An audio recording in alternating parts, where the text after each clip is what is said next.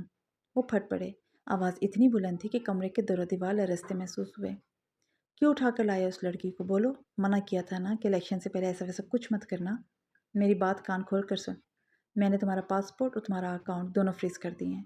تم شرافت سے اس بچی کو اس کے گھر چھوڑ کر آؤ، ورنہ میں صرف ایک پریس کانفرنس کروں گا اور تم سے اللہ تعلقی کا اظہار کر دوں گا۔ بغیر پیسے کے کتے مجھے زندہ روک دے گا۔ وہ آخری دھمکی دیتے ہوئے فون بند کر گئے۔ عدنان نے موبائل فون اپنے ہی سر پر دے مارا۔ اس نے ایک نظر بے ہوش سنیا پر ڈالی۔ سالی ایسا کون سا وظیفہ کرتی ہے جو ہر بار بچ جاتی ہے؟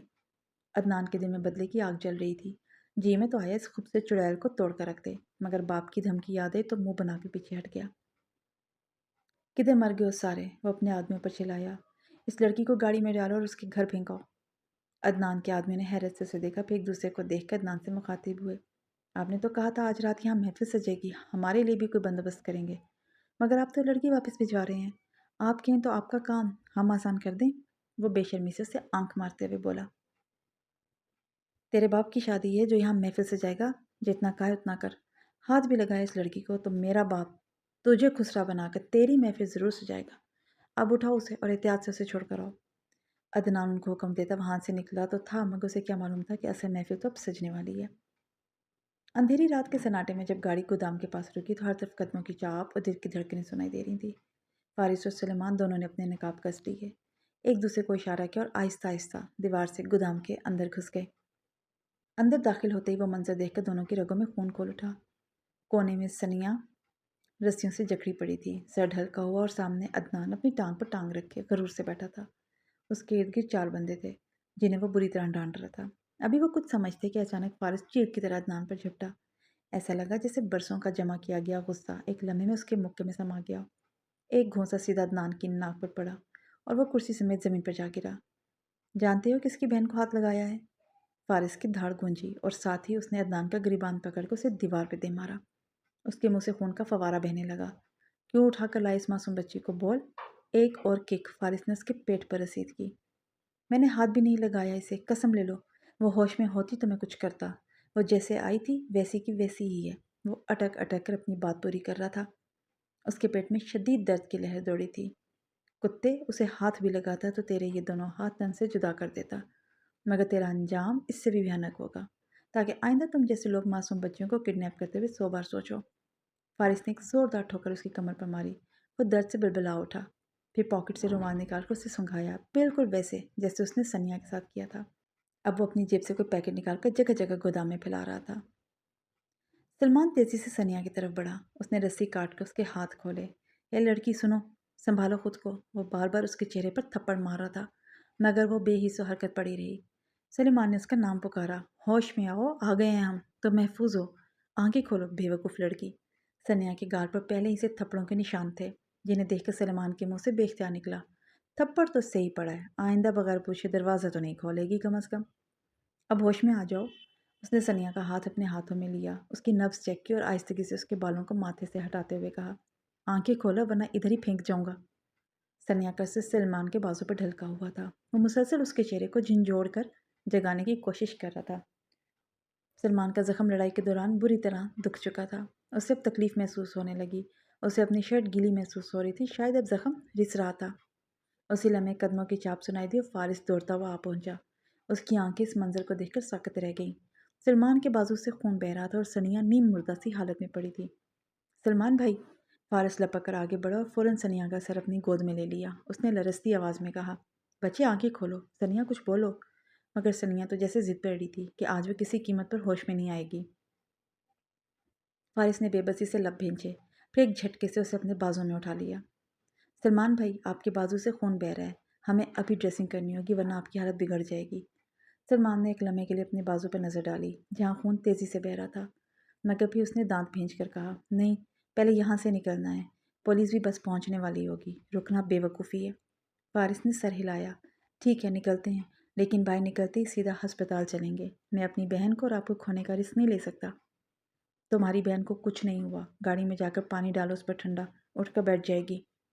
اور اپنی بہن کو سمجھاؤ، آئندہ دروازہ بغیر پوچھے کبھی نہ کھولے، ایک ذرا سی بے وقوفی کہاں تک لے آئی اسے۔ اب عدنان کے ساتھ ہوش میں آنے کے بعد جو ہونا تھا اسے زندگی بھر یاد رہنے والا تھا۔ اس بار سلیمان نے اسے ایسا ٹریپ کیا تھا کہ اس کا باپ بھی اسے نہیں بچا سکتا تھا۔